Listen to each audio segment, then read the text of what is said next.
dia, amigos. Aqui é a Larissa Chaves e está no ar mais um podcast Café com Espiritismo.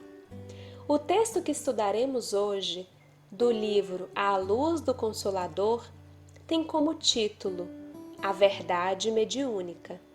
Ivone Pereira inicia a narrativa relatando que no ano de 1938 assistiu no Cinema Central de Juiz de Fora ao filme O Mistério de Edwin Drood, o qual reproduzia um romance do inglês Charles Dickens. Anos depois, Ivone viria a ler que Charles Dickens, ao falecer, não havia finalizado o livro e que um jovem médium norte-americano, o qual não tinha nenhum contato com a obra de Dickens, deu continuidade à história exatamente do mesmo ponto interrompido com a morte do autor. A continuidade do enredo se deu de forma tão afinada às características literárias de Dickens que o leitor desavisado não saberá especificar onde terminou a primeira parte e teve continuidade a segunda. Foi, portanto, o espírito do próprio escritor inglês, Charles Dickens, que retornou dos pórticos espirituais para finalizar o trabalho literário.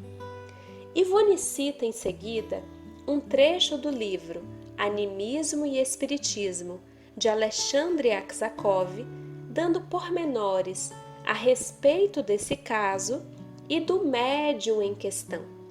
Ele, o médium, nasceu em Boston. Aos 14 anos foi colocado como aprendiz em casa de um mecânico, ofício que até hoje exerce, de maneira que sua instrução escolar terminou na idade de 13 anos. Se bem que não fosse nem destituído de inteligência nem iletrado, não manifestava gosto algum pela literatura e nunca se tinha interessado por ela. Até então, nunca tinha experimentado publicar em qualquer jornal o menor artigo. Dickens tinha procurado por longo tempo o meio de conseguir esse intento, mas até aquele dia não tinha encontrado médium apto para realizar semelhante incumbência e desejava que o primeiro ditado fosse feito na véspera do Natal, noite que prezava particularmente, e pedia encarecidamente ao médium que consagrasse àquela obra todo o tempo de que pudesse dispor, sem prejudicar as suas ocupações habituais. Em breve, tornou-se evidente que era a mão do mestre que escrevia, e o senhor A, o médium, aceitou com a melhor boa vontade essa estranha situação.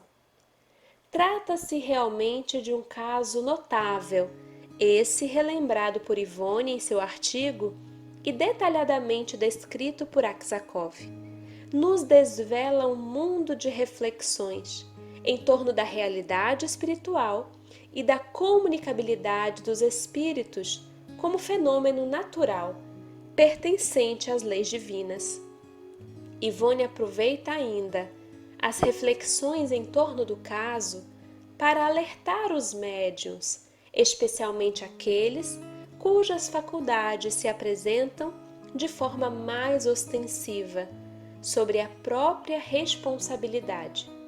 Diz Ivone: convém ao médium ajudar o espírito comunicante nas suas realizações de qualquer natureza, e esse auxílio estará certamente no esforço da sua boa vontade para se espiritualizar, instruir-se, elevar-se à dignidade da revelação, que traz os mais respeitáveis foros de transcendência e divindade, pois não ignoramos que um médium, assim habilitado, será instrumento preferido para o labor do espírito esclarecido nas verdades eternas.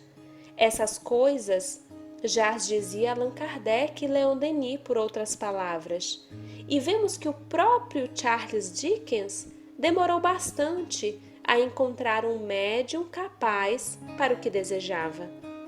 O bom estudo da doutrina espírita, iniciado da sua base, desvenda horizontes novos, sublimes, arrebatadores para as nossas almas, porque, acima de tudo, nos leva a um número de observações que comprovam, de forma racional, a verdade do fenômeno mediúnico, o qual, combatido por uns e aceito por outros, até ao exagero e ao fanatismo, persevera, no entanto, na sua justa posição de força da natureza, digna de ser estudada, observada, respeitada e praticada.